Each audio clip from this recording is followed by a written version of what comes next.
Dziękuję. My tongue needs to be warmed up for Polish. It was early in the morning. Muszę się trochę rozgrzać do polskiego z rana. My name is Sam Erickson. Nazywam się Sam Erickson. I'm an American. Jestem Amerykaninem. And I married this beautiful girl here. I poślubiłem tą dziewczynę tutaj. She's from Poland. Ona jest z Polski. So she speaks a little better Polish than I do. Więc mówi trochę lepiej po polsku niż ja. I've been living here in Poland for 5 years. Mieszkam w Polsce od 5 lat. And we also have 2 kids now. I mamy też 2 małe dzieci aktualnie. So if we look tired at all, you'll understand why. Więc jeśli wyglądamy na trochę zmęczonych, to możecie rozumieć czemu. There are 2 kids under 2. To jest 2 dzieci poniżej 2 roku życia. So, I graduated from a small Bible school in the U.S. Skończyłem taki mały uniwersytet biblijny w Stanach. And now I am teaching English here as my main job. I tutaj głównie zajmuję się teraz nauczaniem angielskiego. And somehow I ended up in a rock band with Marzena Horyza. I w jakiś sposób trafiłem do zespołu muzycznego razem z Marzeną Horyzą. Called Force Zero. I ten zespół nazywa się Forest Zero. And so I have a little unusual message today. Więc mam dzisiaj taką może niestandardowe takie przesłanie. Because our band ended up making a music video and documentary.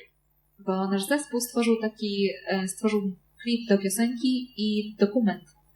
About a message I'm really excited to share and dig into more. Na temat, którym jestem bardzo podekscytowany i na którego temat chcę się więcej podzielić. Because it really gets to the heart of the gospel, the heart of what forgiveness means. Bo moim zdaniem dociera to do serca tego, czym jest Ewangelia i co znaczy. And it made me wrestle with it more than I ever had. I ten temat w sumie sprawił, że ja zmagałem się z tym zagadnieniem bardziej niż kiedykolwiek w życiu. So it's a story about the leader of Auschwitz, Rudolf Höss. To jest historia o jednym z liderów, jednym z dowódców obozu w Auschwitz. And a post-war meeting he had with a priest. I o spotkaniu po wojnie, które odbył z pewnym księdzem. And a priest who had 12 of his own brethren killed in Auschwitz. I to był ksiądz, którego 12 współbraci zostało zabitych w Auschwitz. So first we'll share the music video. Najpierw podzielimy się tym właśnie klipem. And then after that there's about a 12-minute video that explores the story and theological questions. A potem podzielimy się 12 minutami takiego fragmentu dokumentu na temat tego, jakie pytania z tym wszystkim się wiążą. Then after that I'll have some brief biblical reflections. A potem podzielę się taką refleksją biblijną po tym.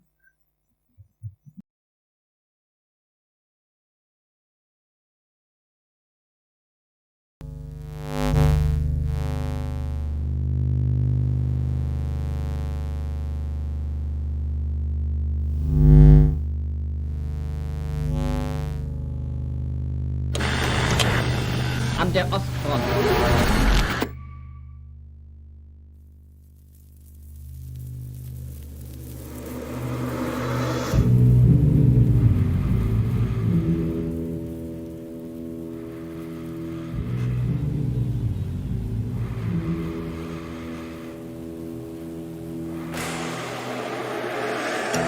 It's easy to believe in her, in her when you see what is best aside. The light, work makes you free. Further outside the room, a million child thrones screamed in doom. Sits the post-war news. The news, the news, the news, not enough, just this is why we need hell, just this is why we need hell, just this is why we need hell. Die Häftlinge wurden zwar streng behandelt, aber an eine methodische They took Rudolf Haas to Poland to face justice for Auschwitz. They beat him to a pulp, but then they gave what he did not kindness. He struck him to the core. He called for a priest, the only one who came. Had 12 of his own brethren killed by him, and they broke down and cried. The priest still gave him his rights, and they broke down and cried. The priest still gave him his rights.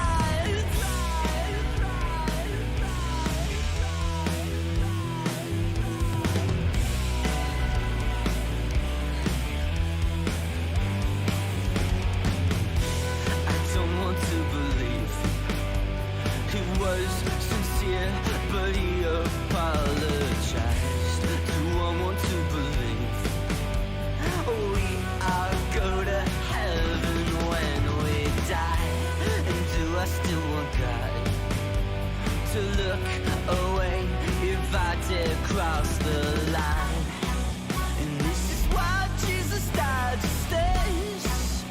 It's why Jesus died to stay. It's why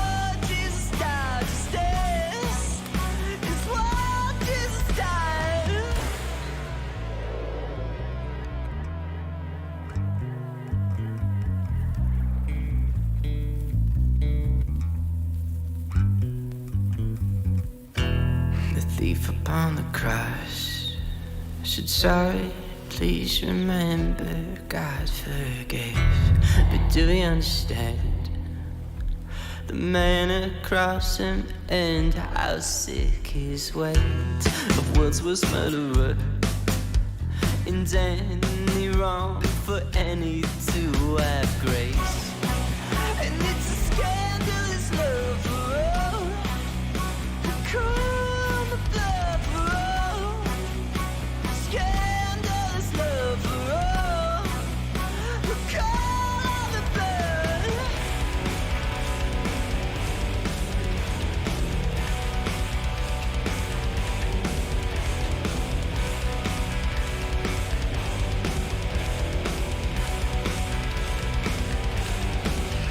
Nothing separates you from love, nothing. If you just don't love, nothing separates you from love, nothing.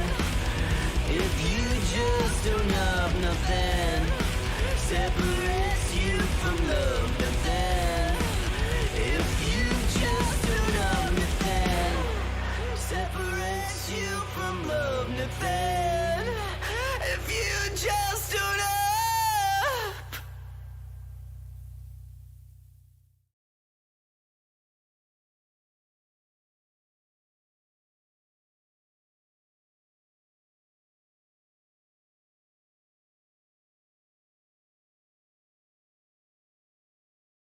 Kamera poszła. Akcja!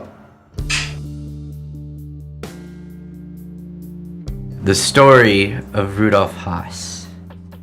This was a story I was not expecting when I first went to Auschwitz.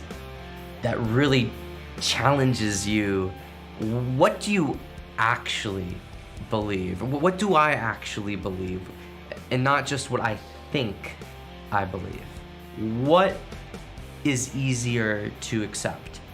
Punishment or forgiveness? Punishment or forgiveness? Or in other words, hell or heaven? Justice or mercy? So I first wanted to write about Rudolf Haas because I thought I knew the answer to this question for myself. Of course, forgiveness is easier to accept over punishment. Of course, it's easier to believe in heaven more than hell. You know, I, like many others, struggle with the idea of like a good God sending people to hell until I went to a place like Auschwitz. And there, when you go there, you go into this room where they burnt an obscene number of people. And then right outside of that room, you see the noose where the leader of the camp, Rudolf Haas, was hanged there. And I thought, okay, this is it. If there is ever a reason to believe in hell, it's because this noose is not enough of a punishment for what he did. I mean, if it was really fair, he would be hanged 1,000,000 times to equal the millions of people killed in that camp. But you just realize in that moment, human justice is not enough. Myślę, że dla wielu osób karą, jaką była egzekucja poprzez powieszenie, w żaden sposób nie była wystarczająca. Egzekucja Hessa na oczach świadków, w tym wielu byłych więźniów obozu w Auschwitz-Birkenau, była takim wyrazem ludzkiej sprawiedliwości, koniecznością. Natomiast z tego co wiemy, to dla wielu było to zbyt łagodne i kompletnie niewspółmierne do skali win Hessa. And for me, justice for the oppressed, justice for those who have been wronged, is a gateway to start understanding the idea of hell. Because in a sense, hell is simply the idea of justice. Hell is the idea that's behind, the protest signs, no justice, no peace. And, like when Jesus says that Judgment Day, on Judgment Day, it will be more bearable for some than others. It gets at this idea that there will be some kind of fairness based off of our actions. And that's something I think we really, really, really long for as humans. And what showed me that it was something I also really, really longed for was finding out that Rudolf Haas, after being sentenced to death, he wrote these letters to his wife, kids, and the Polish people, apologizing and condemning his own actions and asking God for forgiveness. And I found myself really, really not wanting this to be true. And I have to ask myself, why? Why is that? And I think it's because deep down I really do want him to go to hell. I want him to suffer for the suffering he caused others.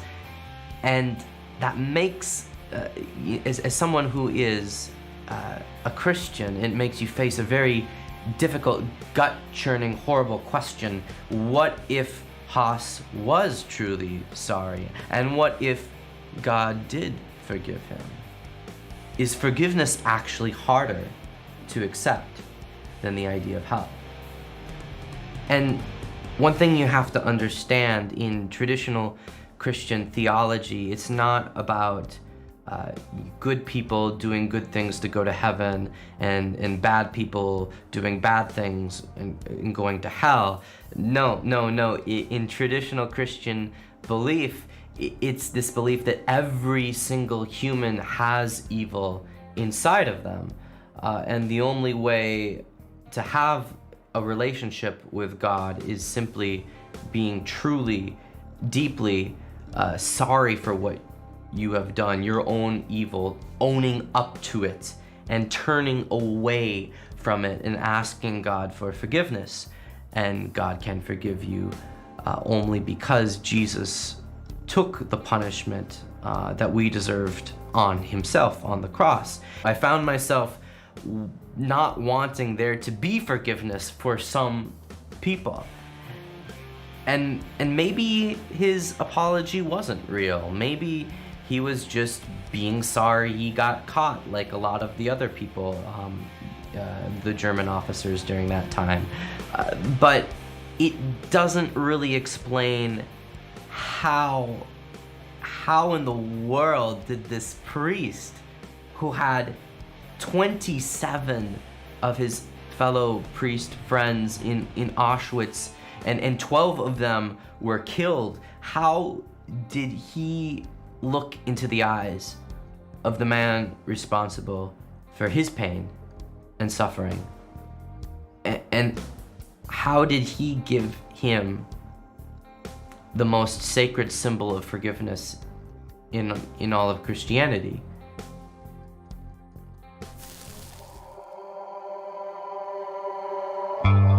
Ojciec Lon spotyka Rudolfa Hessa już w połowie 1940 roku, kiedy to próbuje wejść do obozu w Auschwitz, a tam już trafiła jedna z pierwszych grup więźniów, głównie Polaków, przedstawicieli inteligencji, środowisk politycznych oraz księży, w tym właśnie jezuitów, czyli współbraci z zakonu, do którego należy ojciec Lon.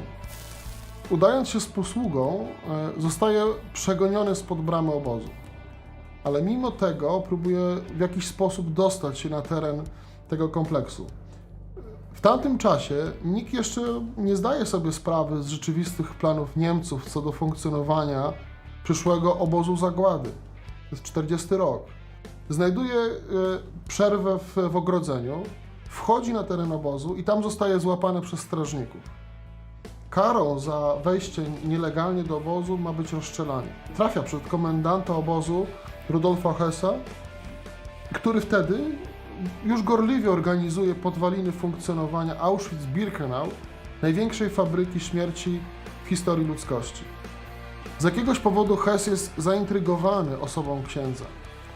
Być może doskonały niemiecki, którym włada ksiądz, być może jego niemiecko brzmiące nazwisko skłaniają komendanta do postrzegania jego jako Niemca, ale dzieje się rzecz niezwykła. Komendant decyduje o wypuszczeniu księdza z obozu. Lon zostaje odprowadzony do bramy i odchodzi. Po 7 latach, będąc już w wadowickim więzieniu, Hess oczekuje egzekucji. I wtedy przypomni sobie nazwisko ojca Lona i poprosi naczelnika więzienia o możliwość spotkania się z księdzem.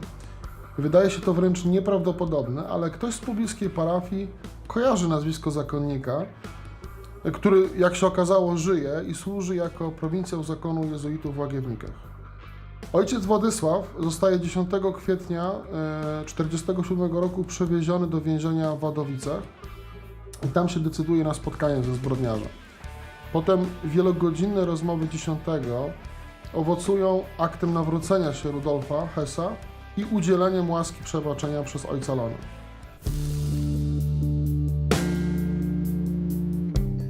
And I've been thinking a lot about this lately, going through some situations where it's been really, really hard to forgive, or I have to figure out, like, how do I forgive while still setting boundaries and consequences for action, which I think is a really important part of this whole conversation. We can't just skip out, because it's important to note that, you know, Rudolf Haas was hung for his crime, and that was good and that was just, because even if we are truly sorry for our actions, there are still consequences for what we do, and part of being sorry is accepting those consequences, even if we are ultimately, you know, forgiven.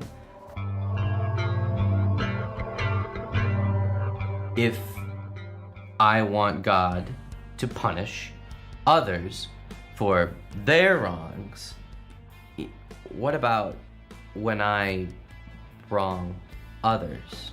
What about when I look into my own heart and see my own privilege or original sin, or whatever you want to call it, my contribution to the world's crappiness, and I am the one asking for forgiveness? And if I want God to forgive me when I do wrong, am I willing to forgive others when they do wrong to me? And that question hurts so freaking bad. But instead of running away from that question, I just want to dive into it and let it sting a little bit. But after that sting, look around and see, does this actually give any hope? That as dark and as crappy as humans have been in our miserable history, can we be redeemed? Can we love each other again? Can what is so broken about us be fixed and be made right? Can it? And this is the question that I want to leave people with this on.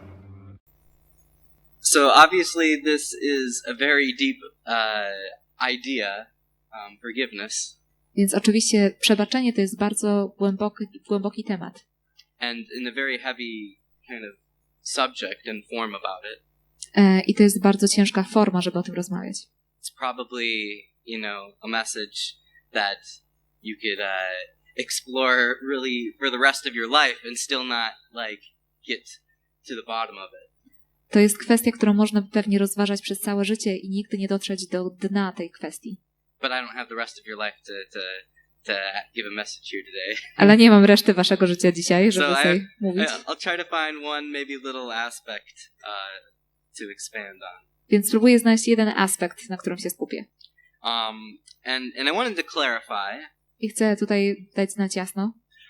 I do not claim to know for sure whether Rudolf Haas actually repented or not. Chcę powiedzieć jasno, że nie wiem na 100%, czy Rudolf Haas naprawdę pokutował szczerze. Only God knows for sure. Tylko Bóg wie na pewno.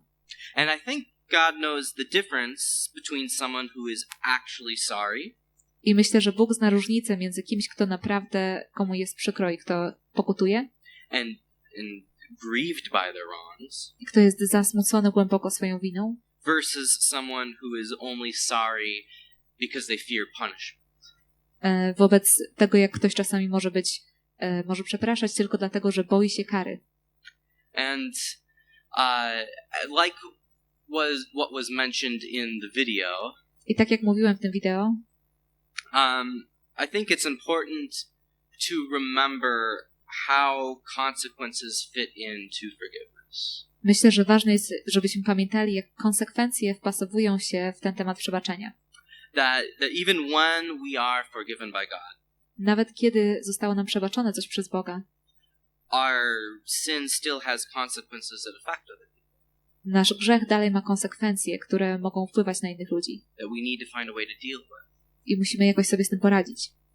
And it was interesting what was mentioned before about Pentecost being connected to the death of David.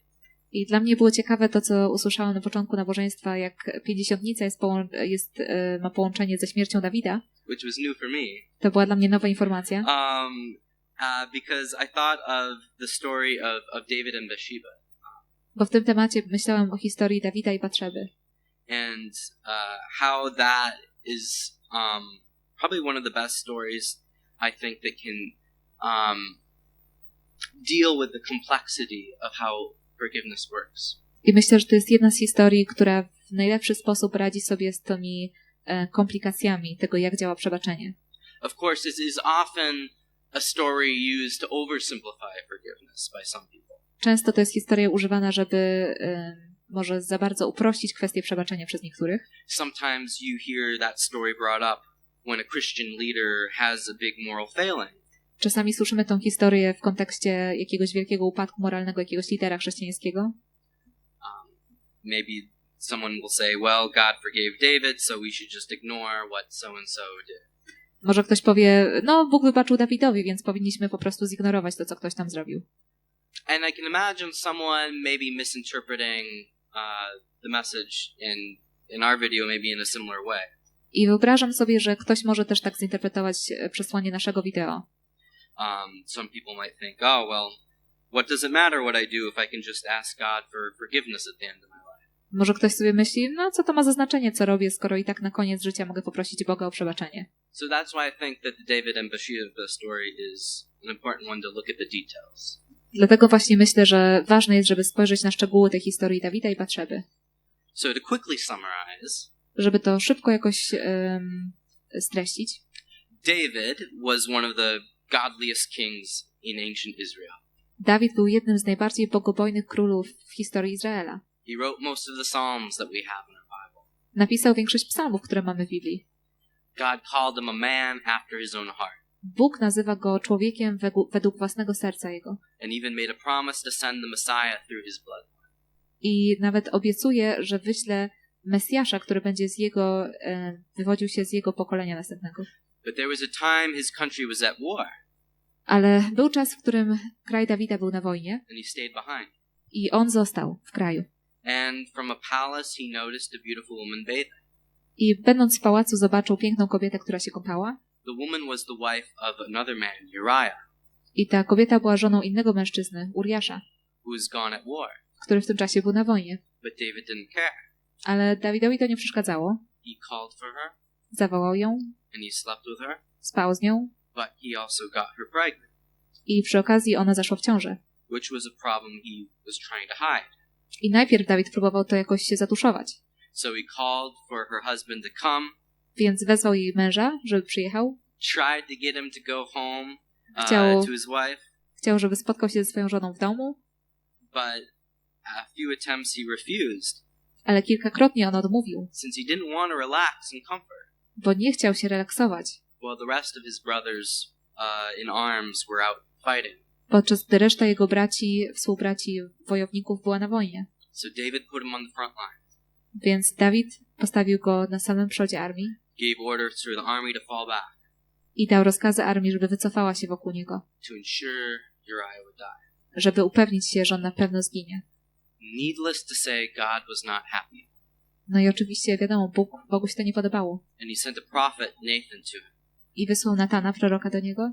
And so we can read what that interaction was in 2 Samuel 12, verses 1 through 14. I czytamy w drugiej księdze Samuela, jak wyglądała ta interakcja. 12 Druga księga Samuela, 12, through 14. 1 do 14.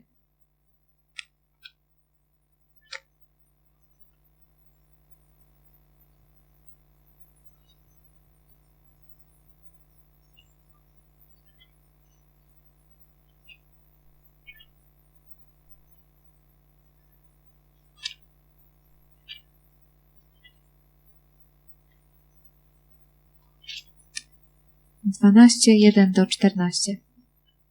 Pan zatem wysłał proroka Natana do Dawida. Poszedł do niego i rzekł: w pewnym mieście żyło dwóch ludzi, jeden bogaty, drugi biedny. Bogaty był właścicielem ogromnych stad owiec i krów. Biedny nie miał niczego poza jedną małą owieczką, na którą sobie zarobił. Pielęgnował ją i karmił. Rosła ona przy nim razem z jego dziećmi, jadała jego chleb, piła z jego garnuszka, spała u jego boku, była dla niego jak córka.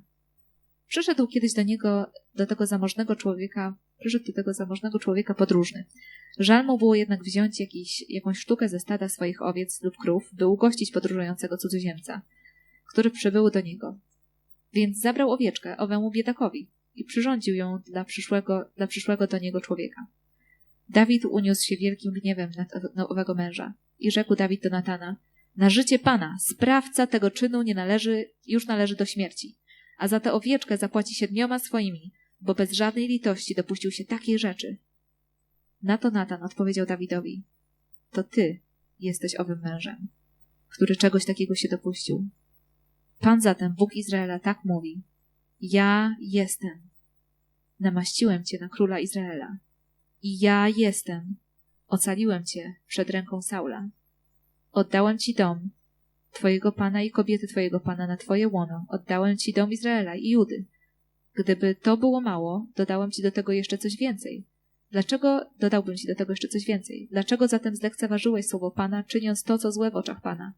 Zabiłeś mieczem Hittytę Uriasza.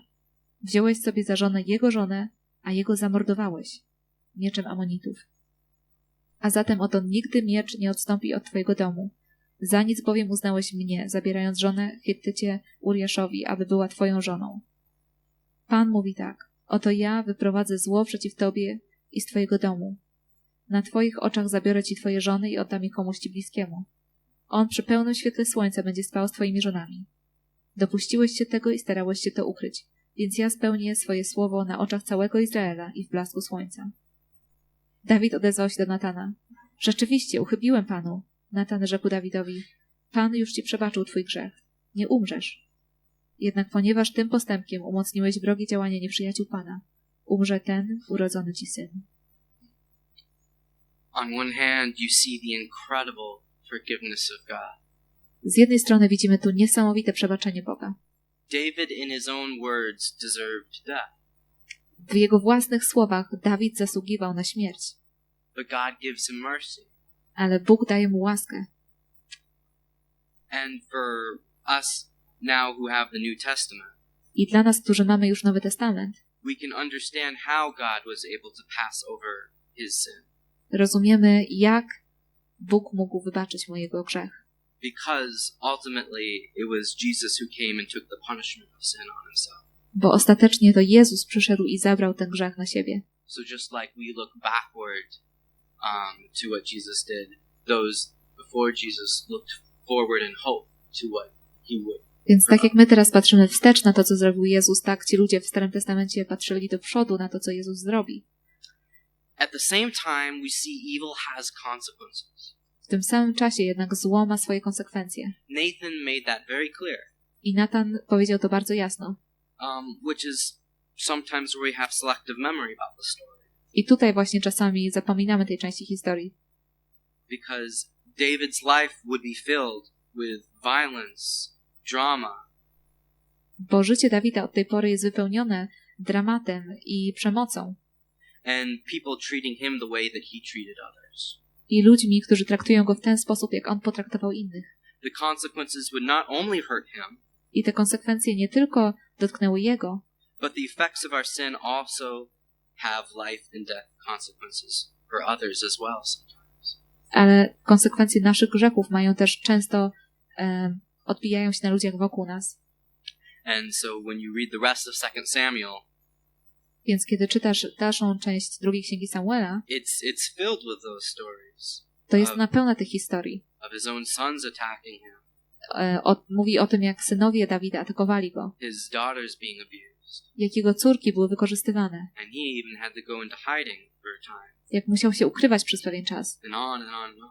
I tak ciągle w tej księdze jest. And so sin, even when we repent of it, Więc grzech, nawet kiedy pokutujemy z niego, even when we are forgiven, nawet kiedy jest nam przebaczone, still has consequences. ciągle ma konsekwencje. So what makes David different, though? Więc co sprawia, że Dawid jest inny? Makes him different than, say, Saul, who came before him. Co sprawia, że jest inny niż Saul, który był przed nim? And I think one of those differences may be Myślę, że jedną z tych różnic David shows that he is sorry by humbly accepting the consequences. jest to, że Dawid pokazuje, że naprawdę przeprasza i akceptuje te konsekwencje, które na niego przychodzą. And as you read on, it gives some examples of that, his attitude too. I potem, kiedy czytamy dalej, widzimy jego nastawienie do tych konsekwencji. Even a crazy story of some heckler throwing rocks at him. Nawet jest taka szalona historia, jak jakiś włóczęga rzuca w niego kamieniami. That he decides not to kill in case it was God sending someone to rebuke. I on postanawia go nie zabijać i prosi, żeby go nie zabijać, w razie gdyby to był wysłannik Boga, który po prostu go jest jego osądem też. And so maybe this is the kind of application we can take into our own lives. I są pewne aplikacje tego, które możemy wziąć do swojego życia. To not use our apologies as a weapon to silence other people. Nasze przeprosiny nie powinny być bronią, która ucisza innych. But our apologies should include accepting the consequences. Ale nasze przepraszam powinno zakładać pogodzenie się z konsekwencjami. wanting to bring evil to light. I to, że chcemy przynieść to zło do światła, So that we can properly deal with it. żeby można było się z tym naprawdę uporać, So we can repair the broken relationships that may have been caused by it. żebyśmy mogli naprawić te relacje, które zostały zaburzone przez to. Because at the end of the day, that's the reason why we are forgiven, is to have a relationship with God again. Bo tak naprawdę to przebaczenie od Boga jest dane nam po to, żebyśmy mogli znowu mieć z Nim relacje. In relationship with each other. I relacje ze sobą nawzajem znowu. And so we want to make sure we don't make those same mistakes again and again, keep hurting each other. Więc chcemy upewnić się, że nie popełniamy tych samych grzechów cały czas i ranimy siebie nawzajem. And this is where the apology of Rudolf Haas, I tutaj właśnie przeprosiny Rudolfa Hossa, if it was sincere, jeśli były szczere, might have some good examples in it. to mogą tam się znajdować ciekawe przykłady. So he wrote a few apologies, On napisał kilka przepraszających listów, but this is the one that he wrote to the state prosecutor. ale tutaj jest cytat z listu, który napisał do prokuratora. Moje sumienie każe mi dokonać też następującej deklaracji. W odosobnieniu mojej celi więziennej doszedłem do takiego gorzkiego zrozumienia, że zgrzeszyłem ogromnie przeciwko ludzkości. Jako komendant Auschwitz byłem odpowiedzialny za przeprowadzanie części okrutnych planów III Rzeszy, która doprowadzała do zatracania człowieczeństwa. Robiąc to, zadałem okropne cierpienie ludzkości. Spowodowałem niewyrażalne słowami cierpienie ludzi z Polski i z innych miejsc. I za to zapłacę swoim życiem. Niech Bóg wybaczy pewnego dnia to, co zrobiłem. Proszę polski naród o przebaczenie. W polskich więzieniach doświadczyłem po raz pierwszy, czym jest uprzejmość. Pomimo wszystkiego, co się stało, doświadczyłem ludzkiego traktowania, którego nigdy nie mógłbym się spodziewać i które bardzo głęboko mnie zawstydziło. Niech te fakty, które teraz wychodzą na jaw, o okropnych zbrodniach przeciwko ludzkości, sprawią, że powtórzenie takich okropnych, oburzających aktów będzie niemożliwe do końca świata. So in this I see both the forgiveness of the Polish people, W tym widzę przebaczenie polskich ludzi, not to give into bitterness, którzy nie dali się zgorzkniałości, but even when enacting justice, remember our common humanity. ale nawet wykonując sprawiedliwość na Rudolfie Hossie, pamiętali o człowieczeństwie. That we shouldn't seek justice with a heart of hatred, Że nie powinniśmy szukać sprawiedliwości z sercem przepełnionym nienawiścią, but ultimately a heart of sadness ale tak naprawdę sercem przepełnionym smutkiem, from the loss and the broken relationship that is there. spowodowanym tą złamaną relacją. And for Rudolf Haas, accepting the consequences Dla Rudolfa Hossa akceptacja tych konsekwencji and not hiding his evil, but wishing it to be brought to light in order that evil does not happen again. i nie ukrywanie już tego zła, ale próba wydobycia go na jaw, żeby więcej się nie zdarzyło. And I think that's the model that the Bible does with not hiding the story of David and Bathsheba, but it presents those stories of the heroes of the faith. To jest podobne do tego, co widzimy w Biblii, która nie ukrywa sytuacji Dawida i Batszeby, ale pokazuje nam całą okrutną prawdę o tych bohaterach w Biblii. And it's brutally honest about it. I jest naprawdę niesamowicie szczera w tym temacie. But also David himself gives, I think, a good model of how repentance looks too. Ale też Dawid daje nam niesamowity przykład tego, jak pokuta może wyglądać. And he was a songwriter as well. No i on też pisał piosenki, And so he wrote a song więc napisał piosenkę to capture the spirit of his own repentance. o swojej własnej pokucie. That's Psalm 51, and we'll just read that and then end on that. I to będzie Psalm 51, który przeczytamy i na tym właśnie zakończymy.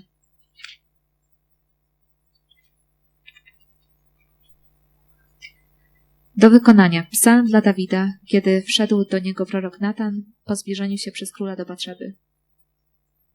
Zmiłuj się nade mną, Boże, według swojej wielkiej litości. Zgodnie z bezmiarem swojego miłosierdzia wymaż zapis moich występów. Obmyj mnie w pełni z mojej nieprawości i oczyść mnie z grzechu mojego. Jestem bowiem świadomy win swoich i grzech mój jest zawsze przede mną. Przeciwko Tobie samemu zgrzeszyłem. W Twojej obecności zło czyniłem. Także jest słuszność w Twoich słowach, kiedy mnie oskarżasz. Słuszność jest po Twojej stronie. Oto poczęty zostałem wśród nieprawości, w grzechach zapragnęła mnie mieć moja matka. Ty przecież kochasz prawdę. Ty odsłaniasz mi tajemnice i sekrety mądrości. Zechciej pokropić mnie hizopem, a zostanę oczyszczony. Racz mnie obmyć, a będę bielszy od śniegu. Ty możesz sprawić, że będę słyszał radość i szczęście, że moje upokorzone kości napełnią się weselem. Odwróć ode mnie odwróć swoje oblicze od moich grzechów. Wymaż zapis wszystkich moich nieprawości. Boże, ukształtuj we mnie serce czyste. Odnów w nim ducha prawego. Nie odrzucaj mnie sprzed oblicza swego, nie zabieraj ode mnie świętego swojego ducha. Przywróć mi radość Twojego wybawienia i wzmocnij mnie duchem, by mną kierował. Ludzi występnych chcę uczyć Twoich dróg, by wrócili do Ciebie bezbożni. O Boże, Boże mojego ocalenia, uwolnij mnie od winy przelewu krwi. Niech mój język sławi z radością sprawiedliwość Twoją. O Panie, Ty możesz otworzyć moje wargi, wtedy moje usta będą głosić Twoją chwałę. Gdybyś chciał jakiejś ofiary, dałbym Ci ją.